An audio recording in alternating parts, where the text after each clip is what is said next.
본 말씀 예수님의 이름으로 기도드립니다. 아멘.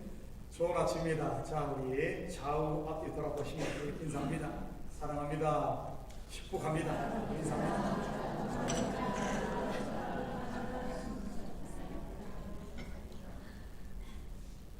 온 성도들의 기도와 후원 속에 뉴멕시코 나바오 인디언 마을 단기선교는 은혜 가운데 다녀왔습니다.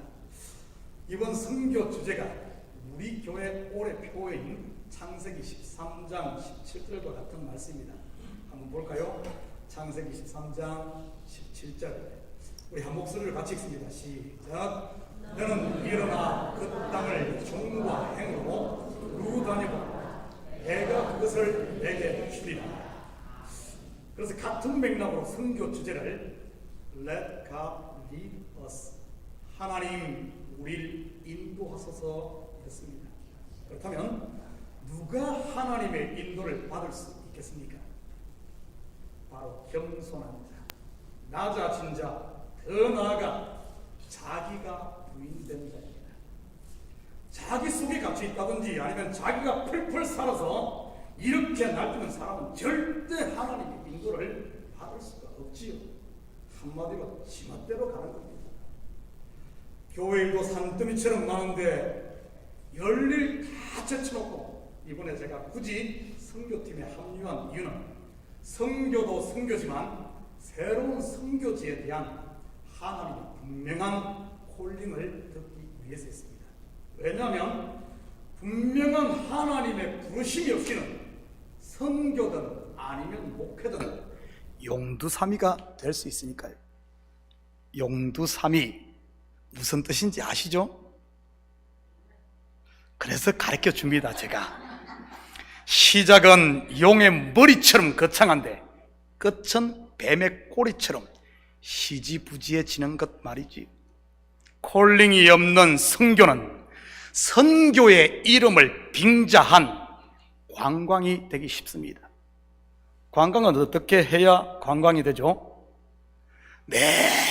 같은 곳만 가면 관광이 됩니까? 한두 번만 가면 볼 게 없을 것입니다. 그러니 매번 새로운 곳으로 가야 하는 것이고요. 막상 선교지에 가보면 이런 선교 관광객들 때문에 선교의 분위기를 흐려놓는 경우들이 허다합니다. 어차피 한번 왔다 다시는 안 올 곳이니 막 허풍들을 떨고 말이지요. 내가 건물을 지어준다느니 선교비를 몇십만 불 보낸다느니 하면서 말이지. 그러면 순진한 선교사님들은 그 말을 철석같이 믿고요. 그런 선교팀들에게 실망해 콩으로 매주를 쓴다고 해도 믿지 못하는 선교사님들을 저는 많이 만나보았습니다. 혹시 주변에서 나는 선교를 5대양 6대주 안 가본 곳이 없다고 자랑하는 분이 계시다면 나는 한 곳밖에 못 가봤는데 하면서 기죽거나 부러워하지 제발 마시기 바랍니다. 여러분이야말로 제대로 선교하고 있는 것이니까요. 선교를 하다 보면 하나님의 부르심이 있는 곳, 다시 말해 하나님의 역사가 있는 곳에는 참 이상하게도 하나의 공통된 패턴이 있는 것을 보게 됩니다. 바로 죄가 더한 곳에 은혜가 더하듯 부르심이 있는 곳에는 사단의 방해 또한 강하다는 것 말이지. 이러한 영적 세계를 모르면 고지를 눈앞에 두고 포기하는 경우가 종종 생기게 됩니다. 그런데 목회 경력이 제가 20년이 넘는 제가 그것도 못 본다면 아마 진작 교회 문 닫았고 선교 포기했지 않겠습니까? 아니나 다를까 이번에도 예외는 아니었습니다. 작년 처음 선교팀이 이곳을 다녀왔을 때 공식적인 루트를 통해서는 은혜 받고 성공적이었다는 보고를 받았지만 그 반대의 소리도 있었습니다. 시험이 들었다는 둥, 돈 내고 생고생만 했다는 둥, 돈만 낭비하고 허비했다는 둥 하는 소리들 말이지. 그런데 놀라운 사실은 14년 전 온두라스 우라코 국제학교에 첫 선교팀이 다녀왔을 때도 똑같은 일이 있었습니다. 처음 선교팀을 파송할 때 제가 그때 일을 하느라 같이 동행하지 못했었습니다. 그래서 다녀온 선교팀으로부터 보고를 받는데 한쪽에서는 너무 좋았다고 하면서 내년에 다시 갈 계획까지 세우며 막 들떠있는 분들이 있는 반면, 다른 한쪽에서는 시험만 들었다며 다시는 가지 말자는 분들이 있었습니다. 누구의 말을 들어야 하죠? 한 교회의 책임을 맡은 담임 목사로서 참으로 난감했습니다. 이쪽 말을 들으면 저쪽이 시험이 들고, 그렇다고 저쪽 말을 들으면 이쪽이 시험 들 것 같으니 말이지.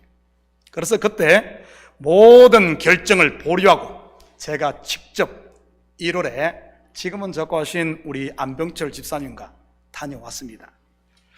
이번처럼 하나님의 부르심을 듣기 위해 말이지요.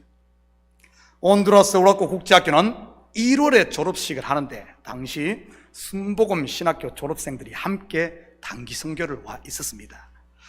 하필 졸업식 날 폭우가 쏟아지는데 학교가 위치한 곳이 저지대 인구로 시간이 지날수록 점점 물이 차오르기 시작했습니다. 그 나라 졸업식은 이곳과 달리 한 3시간 이상을 합니다. 물이 무릎 만큼 차오르자 졸업식을 하고 있는 채플룸 안으로 들어오기 시작을 하더군요. 그대로 있다가는 졸업식을 계속할 수 없을 것 같아 제가 물이 들어오는 출입구 2곳을 포대에다가 모래를 넣어 막기 시작을 했습니다. 그러자 뒤에 있던 우리 신학생들도 같이 돕더군요. 폭우 속에 비를 철철 맞으면서 말이지요, 채플룸 안에서는 졸업식이 진행되고 있고, 그리고 사람들이 건널 수 있게끔 늘판지를 가져다가 간이 다리도 만들었습니다. 그렇게 해서 졸업식을 마치자마자 물이 채플룸 안으로 넘쳐 졸업식장이 물바다가 되었습니다. 다행히 졸업식은 잘 끝났고요. 그날 저녁 선교팀들이 함께 모여 예배를 드리고 평가회를 갔는데 한 신학생이 눈물을 흘리며 이런 간증을 하더군요.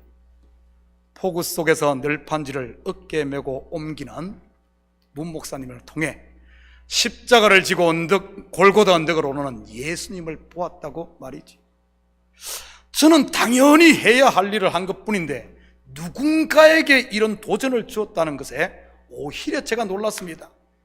사실 비 맞으며 노가다 하고 이런 것 하는 게 얼마나 재밌습니까?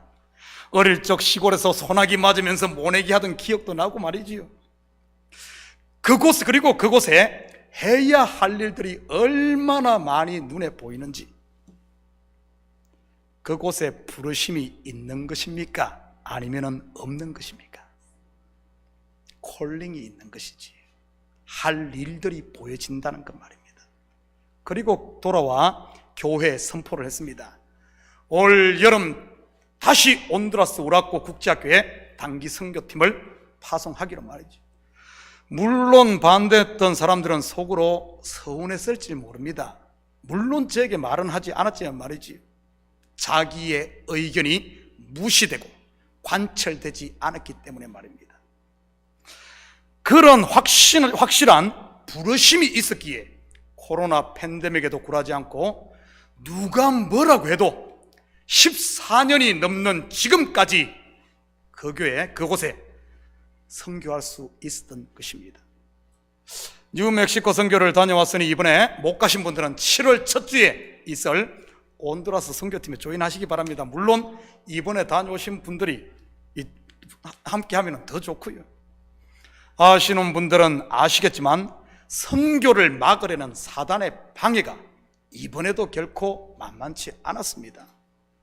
목사를 불신케 하는 흉흉한 소문으로부터 시작해 코로나 팬데믹으로 인한 게으름과 우리 속에 자리 잡은 패배주의, 그리고 저 개인뿐만 아니라 교회적으로도 감당해야 할 많은 대내외 행사까지 말이지.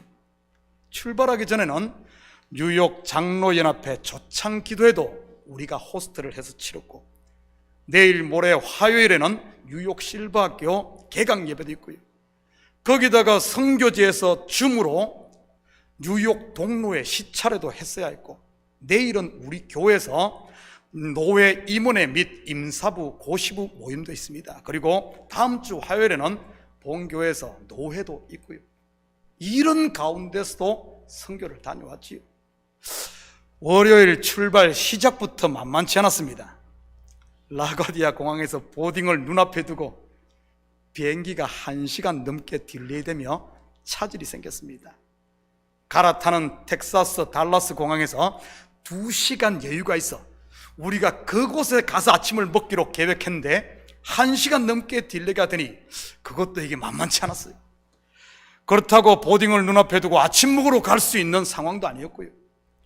1시간이 딜레이 된다더니 1시간 반이나 돼서야 보딩이 되고, 달라스 공항에서는 아침은커녕 화장실 갈 시간도 없이 다음 비행기에 올라야 했습니다. 우리 팀이 27명이나 되다 보니 연결편 비행기가 출발 시간이 지났는데도 우리를 기다려 주어서 우리가 그걸 탈 수 있었습니다. 아침은커녕 점심까지 쫄딱 굶고 거기에다가 5시 반이 되어서야 선교센터에 도착할 수 있었지. 내리자마자 눈이 발목까지 빠지고 눈을 치워놓는 길은 진흙투성인데다가 해발 7,000피트가 넘는 고산지대인지라 두통에 조금만 걸으면 숨이 턱 밑까지 팍팍 차오르니 한마디로 난공불락이요 설상가상이었습니다. 심지어 학생들 중에는 옆에 구멍이 숭숭 뚫린 그 슬리퍼 비슷한 그 가벼운 거 있죠, 그런 신발을 신고 온 친구들이 몇 명 있었어요. 그것을 신고 눈밭을 걷고 진흙밭을 걸으니 어떻게 됐겠습니까? 맨발이나 마찬가지지. 피가 끓는 청소년들이니 괜찮지 우리 같았으면 동상 걸렸을 겁니다. 그렇게 시작된 선교 일정, 다음 날 아침 7시에 모여 경건의 기도 시간을 갖고 이렇게 가지려고 모였는데 갑자기 김성기 우리 이 선교사님께서 목사님 나오셔서 메시지 있으시면 하시고 기도하겠습니다 하는 거예요.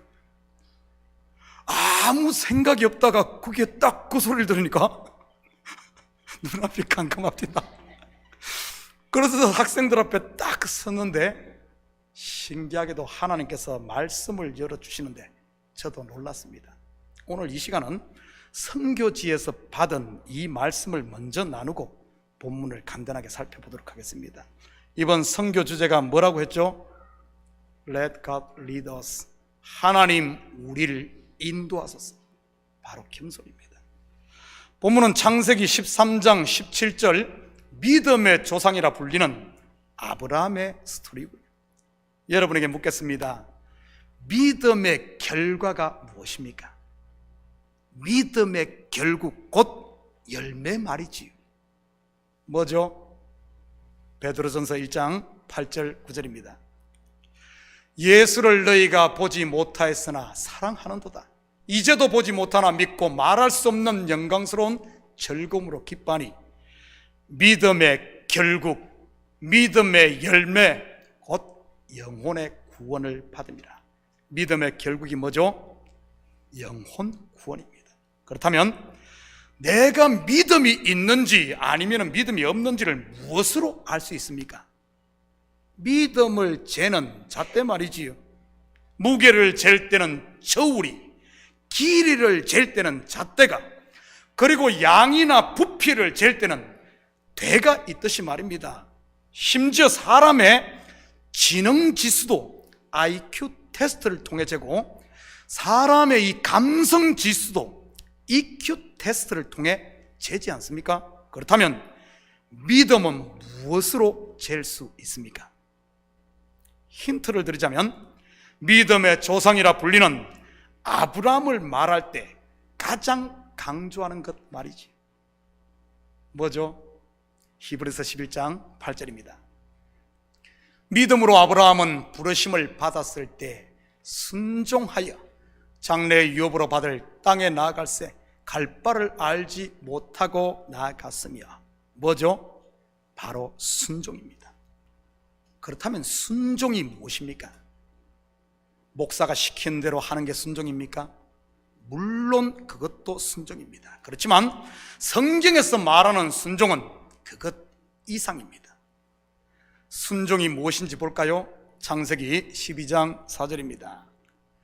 이에 아브라함이 여호와의 말씀을 따라갔고 롯도 그와 함께 갔으며 아브라함이 하란을 떠날 때 75세였더라. 여기서 말씀을 따라갔다 할 때 이 말씀을 다른 말로 언약, 약속이라고 합니다. 약속을 따라갔다는 말은 약속을 믿었다는 말이기도 하고요. 그렇다면 이 약속, 언약은 누가 한 겁니까? 아브라함입니까? 아니면 하나님입니까? 누가 했죠?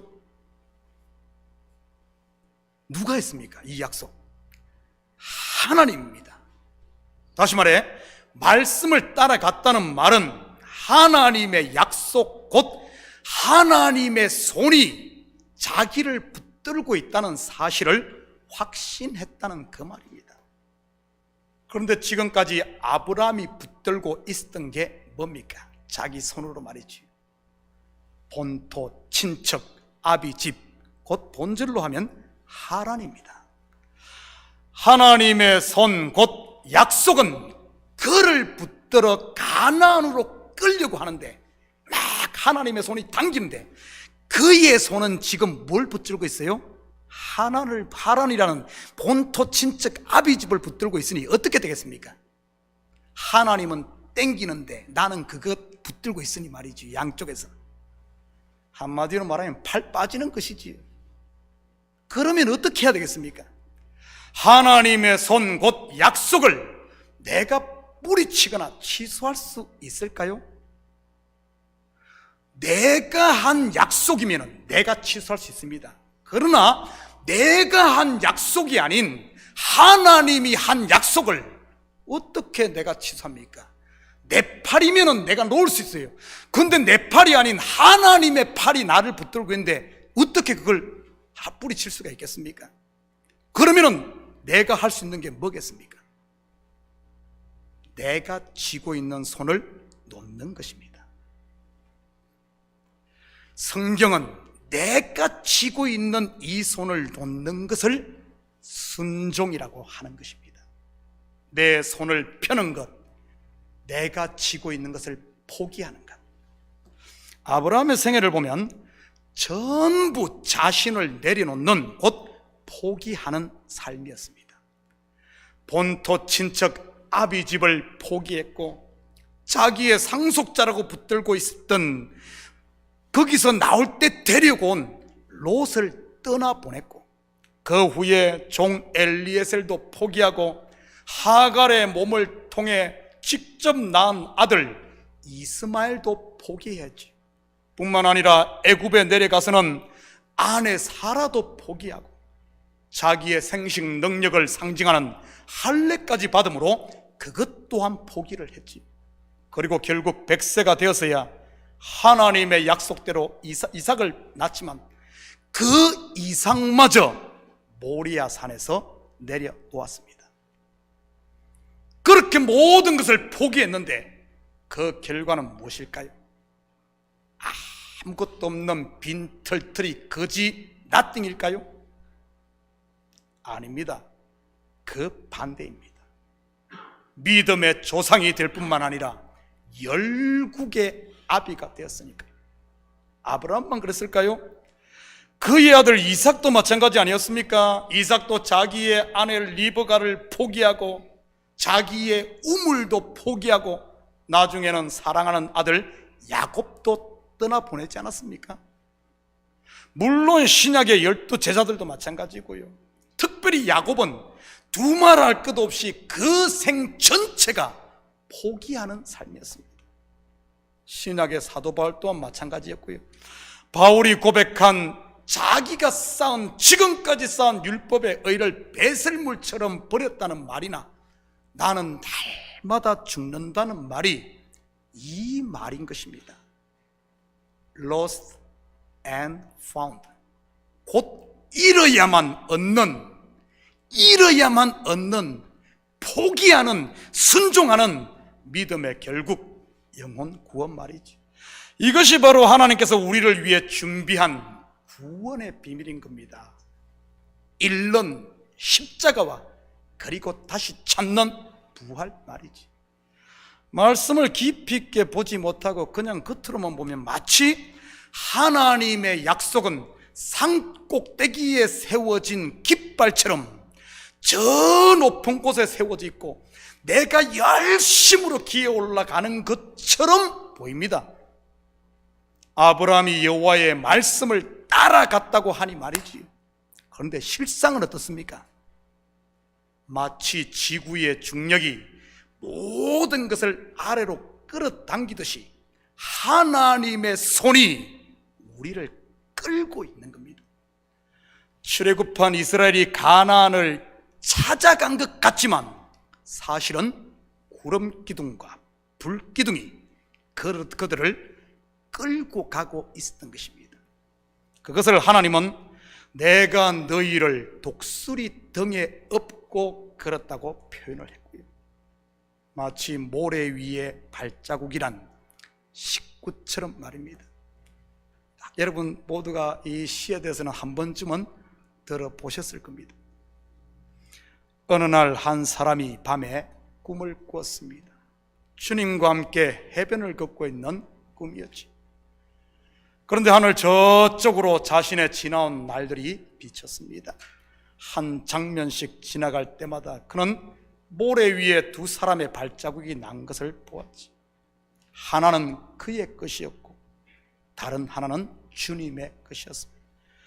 인생의 마지막 장면이 비쳤을 때 그는 모래 위의 발자국을 모두 돌아보았습니다. 그런데 그의 발자국이 한 쌍밖에 없을 때가 많았다는 것을 알게 되었습니다. 그리고 그때는 바로 그의 삶에 있어서 가장 힘들고 어려운 시기였더라고요. 그는 주님께 물었습니다. 주님께서는 언제나 저와 함께 해주시겠다고 약속하셨습니다. 그런데 제가 보니 인생의 가장 어려운 시기에는 한 사람의 발자국밖에 없었습니다. 제가 주님을 가장 필요로 했던 그 시간에 주님께서 왜 저와 함께 하지 않으셨는지 저는 도저히 모르겠습니다. 주님께서는 이렇게 대답하셨습니다. 사랑하는 아들아, 나는 너를 사랑하기 때문에 결코 너를 버리지 않는단다. 네 시련의 시기에 보인 그 한 사람의 발자국은 바로 내가 너를 업고 갔기 때문이란다. 맞습니다. 하나님이 나를 업고 걷는 것이요, 그분이 나를 끌고 계시는 것입니다. 그렇다면 내가 할 일이 뭐겠습니까? 내가 잡고 있는 본토, 친척, 아비집, 내 아내, 내 아들을 놓는 것입니다.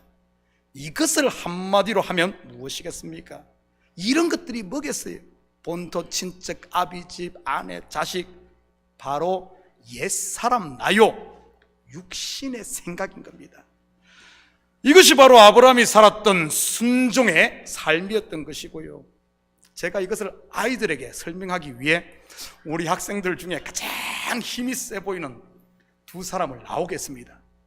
누구일 것 같아요? 우리 학생 중에 제일 힘센 사람, 조셉. 매 주일날 되면은 막 힘자랑하면 막 어른들하고 팔싸움한다고 막 이러고 다녀. 그래 조셉을 나오라고 했어요. 조셉. 그리고 보니까 다니엘, 우리 이진호 집사님 다니엘, 밥을 먹는데 한 번 갖다 먹고 또 갖다 먹고 주위 남은까지 샥 그냥 빨아들여요. 그러니까 키가 저보다는 이만큼고 덩치가 이래. 둘이 나오라 그랬어요. 그리고 제가 조셉에게는 내 손 이 한 팔을 내밀면서, 조셉, 네가 우리 교회 제일 힘센 것 같으니까 네 손으로 내 팔을 잡고 한번 끌어버려. 확 당기는 거 꼼짝도 않게 확 끌려가더라고. 그리고 다니엘은 이쪽에 세우고 제가 다니엘의 손을 제가 제 손으로 꽉 잡고 둘이 한번 당겨보라 그랬어요. 저 찢겨 죽을 뻔했습니다. 그래 힘이 한참 있을 때 이러다가는 제가 죽겠어요. 그래서 제 손을 놨습니다. 그러니까 어떻게 되겠어요? 휙 깔려가더라고요. 이처럼 신앙생활이란 내가 쥐고 있는 손을 끊임없이 놓는 것입니다. 내가 좋아서 지고 있는 게임도, 내 육신이라는 이 짐승에게 먹이를 주는 험담이나 정죄나 판단, 그리고 교만 같은 것들을 끊임없이 놓으면서, 그럴 때마다 하나님이 끄는 힘에 의해 그분께로 점점 가까워지는 것이요, 여러분 마음에 꽝하게 붙들고 있는 마음의 손이 있다면 찢어지기 전에 놓으시기를 축복합니다. 그뿐 아니라 매일 새벽마다 새롭게 말씀을 열어주셨어요. 저는 그것을 통해 이곳이 하나님의 말씀이 역사하는 모세로 친다면 호렙산이요, 사무엘로 친다면 하나님의 음성이 들려지는 성전임을 깨닫게 되었습니다. 그리고 둘째 날은 나바오 인디언이 보호구역 안에 있는 학교에서 사역을 하고, 셋째 날부터 나바오족 각 가정을 찾아갔습니다. 가는 날이 장날이라는 말이 있듯 하필 그날부터 그곳에 눈폭풍이 휘몰아쳤습니다. 그곳으로 가는 동안 핸드폰이 삥삥 울리면서 눈폭풍 경고가 뜨더라. 운전을 하면서도 마음이 얼마나 심란한지. 황량한 벌판에 그것도 뜨문뜨문 있는 집들을 생전 초면인 외지인들의 무리가 들이닥쳐 문을 두드린다면 누가 문을 열고 반겨주겠냐는 이런 생각 때문에 말이지. 그렇다고 여기까지 와서 그냥 돌아갈 수도 없고요. 그때 심정이 마치 거대한 바위를 깨겠다고 계란을 던지는 것과 같다고는 할까요? 그렇다고 사내 자식이 칼을 뺐으면 썩은 무라도 찔러봐야지 그냥 갈 수도 없고요. 마음을 추스르고 용기를 내 눈보라 속에서 문을 두드렸습니다. 물론 제가 아니고요, 저는 차 안에 앉아있고 우리 학생들을 3명씩 보내서 문을 두드리게 했습니다. 어떤 일이 일어날 것 같았습니까? 일어났겠습니까? 시내는 진흙이 이만큼씩 묻어있고 머리와 온몸에는 눈이 뒤덮여 있는 선교팀에게 문을 열고 웰컴을 하는 것이었습니다. 물론 다는 아니지만 말이지. 어떻게 그들이 알지도 못하는 우리를 웰컴했을 것 같습니까? 우리의 얼굴이 천사와 같이 아름다워서일까요? 아니면은 눈보라 속에 떨고 있는 우리가 불쌍해서일까요? 글쎄요. 그때 제 머리를 스쳐 지나가는 생각이, 누군가 우리보다 앞서 복음의 씨를 뿌려놓은 결과라는 사실을 깨닫게 됐습니다. 지금 우리가 웰컴 받는 것은 그 씨가 싹이 트고 자라고 있다. 우리는 거기에 물 한 조루를 주는 것과 같은 것이라는 사실 말이지. 그러다 보면 언젠가는 누군가 그들을 교회로 인도해 세례를 주고 추수할 날이 있을 것이라는 확신이 들었습니다. 그들 중에는 이미 교회를 다니는 분도 계셨고요. 그것을 보며 제 마음에 온 감동 하나는, 황량한 불모지와 같은 이곳에도 복음의 씨를 기다리고 비를 기다리는 하나님의 백성이 있다는 사실입니다.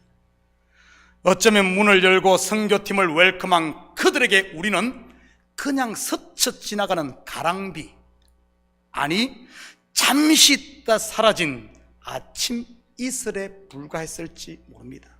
그런데 그 황무지에도 듬성듬성 관목들이 자라고 식물들이 자라고 있었습니다. 그곳에 3년 동안 비가 제대로 오지 않았다고 하는데도 말이지, 스쳐 지나가는 가랑비와 이슬이 그 관목과 풀들을 자라게 한 것이지. 그동안 선교팀을 위해 온 성도들이 선교 바자를 통해 동참하고 새벽마다 저녁마다 선교팀을 위해 기도하신 모든 분들께 감사를 드립니다. 그곳에서 새벽마다 말씀을 주시고 복음과 사랑에 갈급한 영혼들을 만나게 하시고 보게 하신 것이 우리를 향한 하나님의 부르심, 콜링이 아니고 무엇이겠습니까? 말씀을 주심은 수련회로의 부르심이요, 갈급한 영혼들과의 만남은 선교회로의 부르심으로 저는 이해를 했습니다. 물론 목사 혼자 독단적으로 결정하지는 않을 겁니다. 들려오는 소식에 의하면은 문 목사는 생긴 것도 김정일 같이 생겨가지고 독재를 한다 이런 말이 들렸는데 다음부터는 좀 머리를 이렇게 길러가지고 인디언들 좀 묶고 다녀야 될 것 같아요. 머리를 이렇게 산뜻하게 하니까 자꾸 김정일 독재를 건데, 저 아니에요. 누가 물어봐요. 이거 합시다 그런가? 알아서 하십시오. 제가 이게 제 전공인데 말입니다. 어떻게 제가 독재자로 비치는지 모르겠어요. 당회 장로님들과 의논하고 다녀온 선교팀의 의견을 수렴해서 이곳에 계속적으로 선교팀을 보낼 것인지 결정할 겁니다. 적어도 우리 참교회 성도라면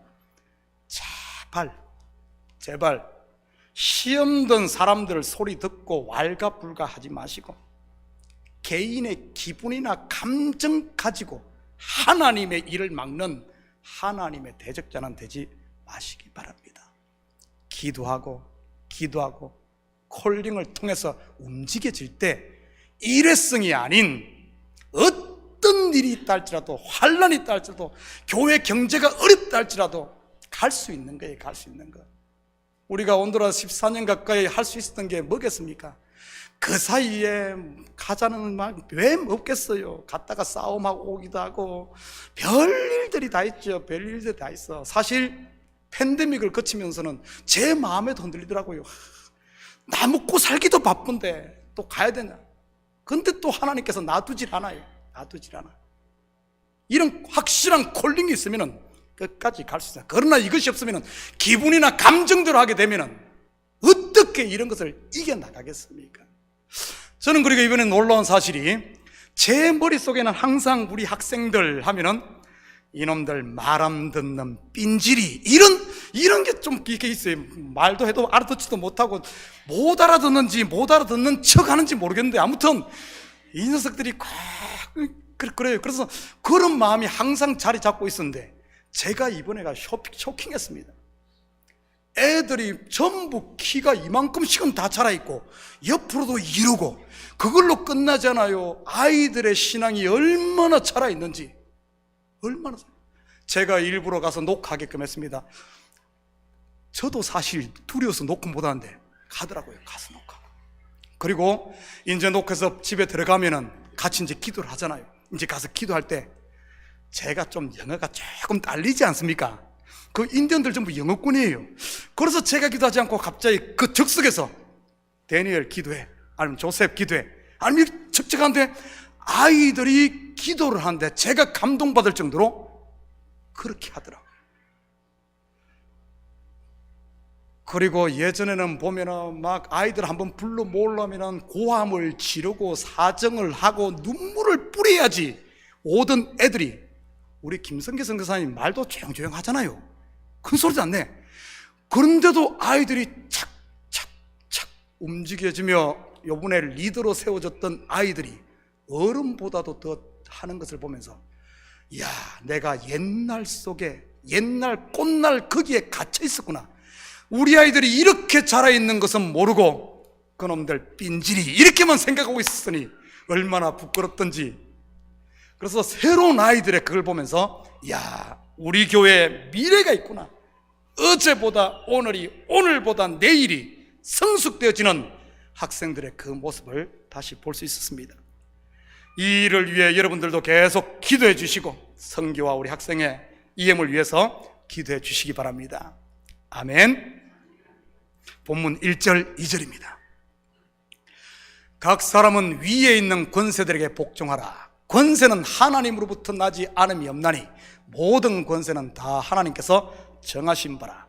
그러므로 권세를 거스리는 자는 하나님의 명을 거스림이니 거스르는 자들은 심판을 자취하리라. 야, 기가 막힌 본문이 있네요. 목사에게 기가 막힌 본문.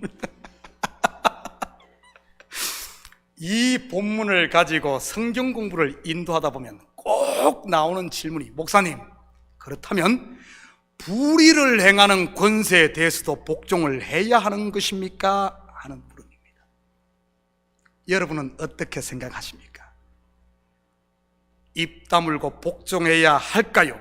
아니면은 태극기 들고 촛불 들고 나가 통치자를 탄핵시켜야 하는 것입니까? 입 다물고 있으면 나라 말아 먹을 것 같고, 그렇다고 탄핵시켜 다른 사람을 그 자리에 앉혀놔도 똑같으니 어쩌죠? 그리고 이렇게 말하는 분도 있습니다. 옳은 것에 대해서는 복종하고 그러지 않은 것에 대해서는 안 해도 된다고 말이지. 그렇다면 무엇이 옳은 것이고 무엇이 틀린 겁니까? 여당에서 보면 옳고 야당에서 보면 틀린 말이지요. 아마 말은 안 해도 우리 교회 안에서도 어떤 정치적인 이슈가 나오면 분명 제가 장담하건대 태극기 부대와 촛불 부대로 나뉠 것입니다. 뭐가 맞죠? 그리고 서로들 자기의 주장이 하나님의 뜻이라고 우기며 한치도 양보하지 않을 게 틀림없습니다. 여러분, 이것이 바로 땅의 것을 통해 땅의 것밖에 보지 못하는 율법 신앙인 겁니다. 사도 바울이 가장 경계했던 것이 바로 이것인 것입니다. 오늘 본문의 핵심은 그런 이야기를 말하는 게 아닙니다. 바로 은혜 받은 성도는 위에 있는 권세를 통해 내가 머리가 아닌 교회의 머리는 그리스도요, 그리스도의 머리는 하나님임을 보라는 그 말입니다.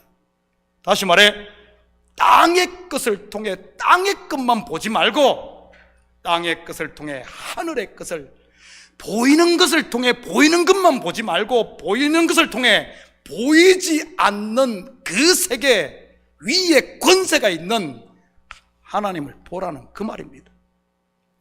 사도 바울이 복음을 전하다 잡혀 옥살이하며 결국 죽음을 눈앞에 두고도 이를 갈기보다는 오히려 기뻐하며 자유할 수 있었던 것이, 잊히고 있던 것을 놓을 수 있었던 것이 바로 이 이유입니다.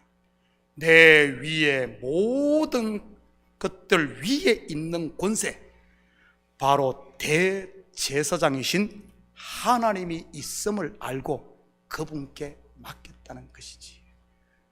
왜 여러분이 내가 하나님인 양 다 좌지우지하려고 하고 내가 다 하려고 합니까? 사람 그렇게 해도 안 돼요.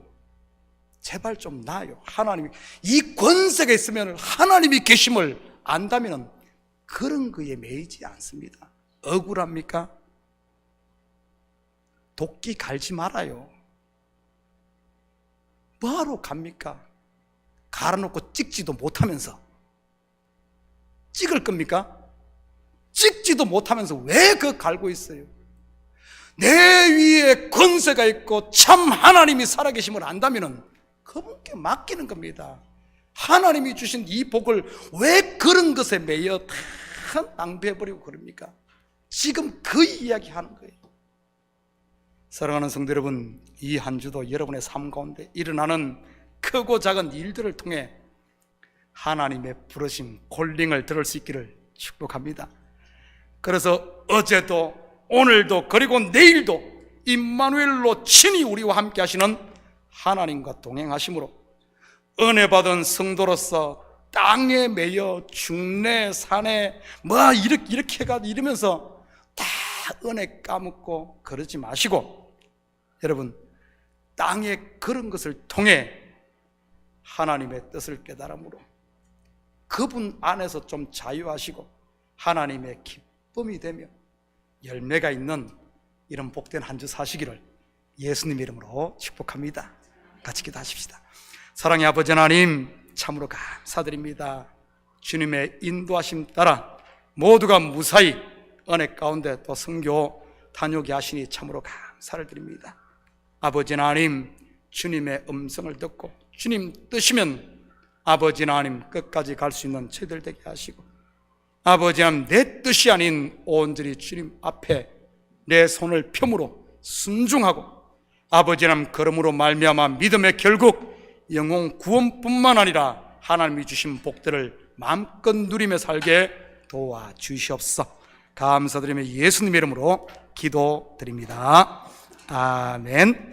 우리 선교 다녀온 영상은요 밑에 계속 틀어놓고 다음 주까지 틀어놓을 테니까요 한번 보시고, 또 혹시 자녀들 사진 중에 좋은 게 있으면은 우리 EM 우리 단톡방에 리더들 단톡방에 사진 다 모아놨으니까 이렇게 카톡으로 보내주라 그러십시오. 아주 재밌는 사진들이 몇 장이 있어요 보니까. 그래서 우리 자녀들 그런 게 있으면은 EM 우리 부탁하면은 다 이렇게 받을 수 있으니까요 밑에 보시고 또 계속해서 기도 부탁드립니다. 우리 다 같이 자리에서 일어납니다. 찬송 597장 우리 찬송 들으신 후에 축도로 예배